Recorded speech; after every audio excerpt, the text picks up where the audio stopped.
Os coreanos, né? Agora, pelo menos a gente tá tendo acesso pra caramba ao cinema coreano. Sim, sim. Cinema argentino, eu sou fã pra caramba, já assisti filme pra caramba. Aham. E o que você tem visto? O que você recomenda pro pessoal de filme coreano primeiro e depois de argentino? Coreano deu uma estourada recentemente por conta do Parasita, né? É. E Cara, foi muito estranho eles ganharem o Oscar, né? Que o Oscar não é Caraca, um ninguém lugar. esperava, né, velho? Eu Deve ter alguma coisa aí, não tem não? acho que a coisa que tem é que a galera tá muito em cima da academia, né, em relação à Marcação diversidade e tal, de pegar outros países e coisas do tipo. Então eles estão fazendo uma certa média, eu acho. Não sei se tem Não, mais alguma coisa. E o mercado é muito importante, não só o americano pra eles agora, o mundial conta muito, né? Exatamente. A China produz os filmes, orçamento gigantesco e tá indo pro mundo inteiro. Não tem um lance, não sei se é na China ou no Japão, deles mudarem alguns cartazes É na China, eu por acho. causa do preconceito dos caras. Ah, não pode ter negro, não pode ter mulher em posição. Não tem uns negócios assim? A China... É mesmo? Mas você falou dos coreanos. Dos coreanos. O próprio Bong Joon-ho, que é o diretor de Parasita, ele tem muito filme bom, cara. Tem Memória de um Assassino, que é 2003. Cara, esse eu acho que eu não vi. Vou atrás. Pô, ele dirigiu filme até americano, até hollywoodiano, que é aquele Expresso do Amanhã, com Chris Evans, do trem e tal, pós-apocalíptico. É dele, pô. Ah, é dele? É. Filmaço. Okja, que é um filme da Netflix, é dele. Que tem também um elenco americano. E Old Boy? Old Boy é coreano, não é? Old Boy é do Park Chan-wook. Mas é coreano, né? É coreano. Que puta filme, né, cara? Putz. Aí eu fui ver a versão americana e eu fiquei triste. É do Spike Lee. Fiquei triste. E é do Spike Lee? É do Spike Lee. Nossa, fiquei triste, cara. Eu não entendi o Spike Lee dirigindo esse filme, não. É um pouco... Difere um pouco, assim, do que ele costuma dirigir, pelo menos. Mas o Old Boy, ele faz parte de uma trilogia, ele chama de Trilogia da Vingança. Eu assisti né? os 3, cara. Que são ótimos. Assim, Lady Vengeance, Mr. Vengeance, tem outros filmes também.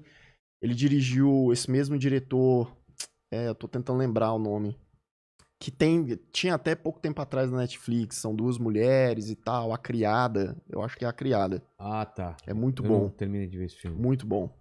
Você dormiu? Não lembro, cara, por que eu não terminei de assistir. Tem um monte de filme começado e sem terminar. Mas Old Boy, eu lembro que na época me influenciou muito, porque eu tava fazendo quadrinho na época, assim. Uhum. O visual dele era muito louco. Aquela cena de luta, né, que parece um videogame, que é totalmente horizontal. Sim, é lateral e é um plano de sequência, né? Não tem corte. O cara ficou 3 minutos. Cara, deve ter dado um trabalho gigantesco, porque é um cara contra 20...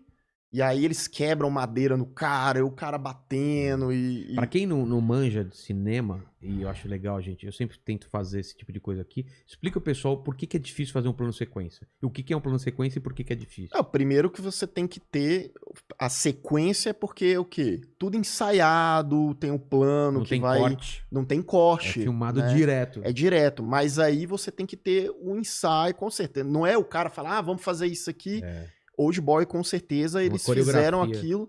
Então o cara vai passando com a câmera e não tem corte. Né? Existem filmes com os falsos planos sequência, né? Que o cara, ele faz um corte ali de maneira muito sutil, né? Aquele filme lá de guerra, que é todo em plano sequência. 1917. Que é feito para parecer um grande filme sem cortes. Mais o que o Sam... Eu esqueci o nome do cara. Vou lembrar já. O que ele fez ali é genial, porque ele pegou um filme de 1h30, 1h40, e ele fingiu ser um filme que não tem corte. E realmente, o filme ele deve ter poucos cortes ali, eu não lembro na época. Tem muita cena que, cara, não tem como ter corte. E cara, é fantástico esse filme. O Sam Mendes. Sam Mendes, exatamente. Birdman também é assim ou não? Birdman tem algumas sequências que tem falso plano de sequência mas não também. É inteiro também. Não, de forma nenhuma. Então foi esse daí que foi. Que é do Inarritu, né? Esse diretor daquele do DiCaprio, que o DiCaprio... The Revenant. E por que você acha que o cinema argentino é tão bom e a gente vê o nosso cinema e fala, pô, por que não é? Sendo que os caras, na teoria, tem menos gente assistindo e tal. E por que o cinema brasileiro tá tão abaixo do... Primeiro, se você concorda com isso, que o cinema brasileiro tá abaixo do cinema argentino, e se concorda, por que acontece isso? Eu não concordo. Você não concorda? Não concordo. Eu acho que a gente tem uma cultura de não assistir muito filme nosso, mas tem muito filme bom. E aí, o que acontece?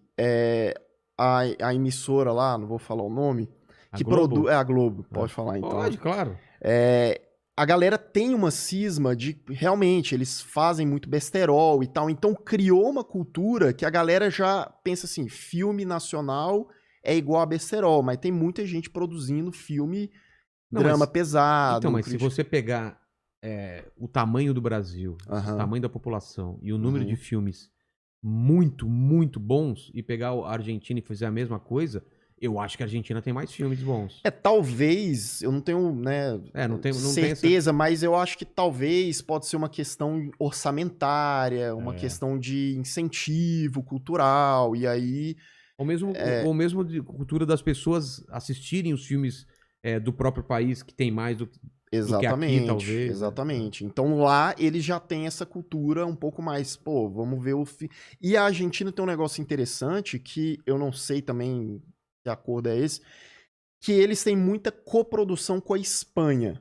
Então a Espanha, que é um país de primeiro mundo e tal, você pode ver, eu já vi vários filmes argentinos que é coproduzido pela Espanha. Também vi. Então eles têm esse financiamento, tem esse help, né? É que eles têm uma coisa que é maravilhosa, né, cara? Que a gente, por azar do destino, azar histórico, a gente fala português, cara. Imagina se a gente falasse espanhol. Como ia ser pra nossa cultura. Tudo que você produz, ele ia ser consumido em quantos países, cara? É a mesma coisa da Argentina.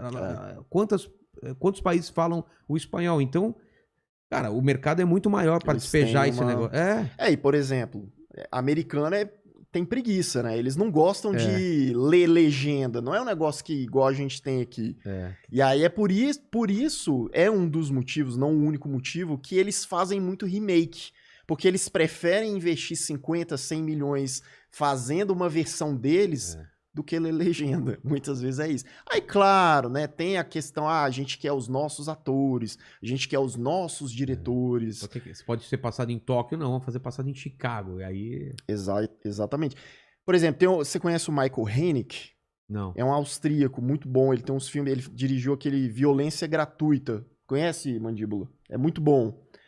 É um filme pesado, forte. O cara, ele dirigiu a versão austríaca e ele dirigiu a versão americana. E os filmes são iguais, eles são muito iguais.